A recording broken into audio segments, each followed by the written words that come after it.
Hello guys, I'm Marun. நாசாவோட James Webb space telescope இப்போ ரீசெண்டாக ஒரு சோலார் சிஸ்டத்தை வந்து கண்டுபிடிச்சிருக்கு. கண்டுபிடிக்கப்பட்ட அந்த சோலார் சிஸ்டத்தில் ஒரு நட்சத்திரத்தை ஒரு பிளானட் ஆர்பிட் பண்ணிட்டு இருக்கு. இது வழக்கமானதானே அப்படின்னு கேட்டிங்கன்னா அதான் இல்லை.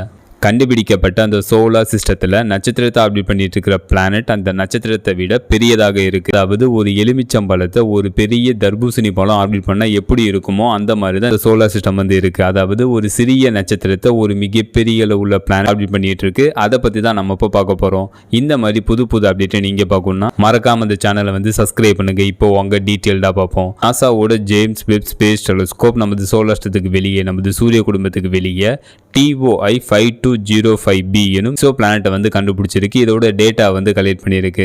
அந்த டேட்டா மூலம் நாசா இந்த TOI 5205b இந்த எக்ஸோ பிளானட் நமது சூரியனை விட சிறிய நட்சத்திரத்தை 3 மில்லியன் கிலோமீட்டர் டிஸ்டன்ஸ்ல இருந்து ஆர்பிட் பண்ணுது. இந்த எக்ஸோ பிளானட் அதோட சிறிய நட்சத்திரத்தை ஒரு முறை சுற்றி வருவதற்கு 1.6 டேஸ் வந்து எடுத்துக்கு. இந்த எக்ஸோ பிளானட் இதோட ஒரு வருடம் வந்து 1.6 டேஸ். இந்த எக்ஸோ பிளானட்டோட அட்மாஸ்பியர்ல அதிக அளவு கார்பன், குறைந்த அளவு ஆக்சிஜன், ஹைட்ரஜன் சல்ஃபைடு, மீத்தேன் போன்ற எலிமெண்ட்ஸ் வந்து இருக்கு. இந்த பிளானட்டோட இன்டீரியர்ல 100 டைம்ஸுக்கும் அதிகமான ஹெவி எலிமெண்ட்ஸ் வந்து இருக்கலாம் அப்படின்னு நாசா தெரிவிச்சிருக்காங்க. இவ்வளவு மிகப்பெரிய அளவுள்ள கேஸ் ஜெயன்ட் பிளானட்டை இந்த சிறிய அளவுள்ள நட்சத்திரம் எப்படி உருவாக்குனுச்சு அப்படின்னு கேட்டீங்கன்னா நாசா வந்து என்ன சொல்றாங்கன்னா, சிறிய அளவுள்ள நட்சத்திரத்தினால இந்த அளவு மிகப்பெரிய அளவுள்ள பிளானட்டை உருவாக்கி இருக்க முடியாது. இந்த மிகப்பெரிய அளவுள்ள பிளானட் மற்றொரு சோலார் சிஸ்டத்துல வந்து உருவாகி இருக்கலாம். அங்க இந்த பிளானட்டை விட மிகப்பெரிய அளவுள்ள நட்சத்திரம் வந்து இருந்திருக்கலாம். அந்த மிகப்பெரிய அளவுள்ள நட்சத்திரத்தை இந்த பிளானட் வந்து ஆர்பிட் பண்ணிட்டு இருந்திருக்கலாம். அப்புறம் அந்த சோலார் சிஸ்டத்துல இருந்து இந்த பிளானட் வந்து விலகி வந்திருக்கு. இப்போதைக்கு இந்த பிளானட் சிறிய அளவுள்ள நட்சத்திரத்தை ஆர்பிட் பண்ணிட்டு இருக்கு அப்படின்னு நாசா தெரிவிச்சிருக்காங்க.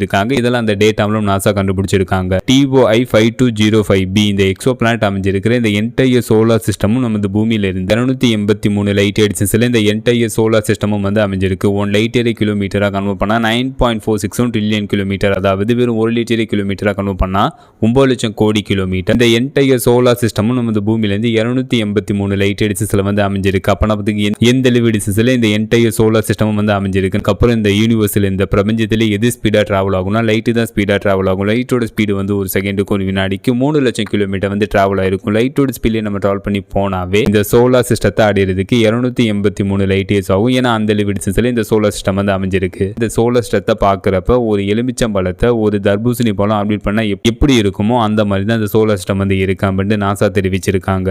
ஃபைனலாக அந்த வீடியோ எப்படி இருந்துச்சுன்னு கமெண்ட் பண்ணுங்க. See you.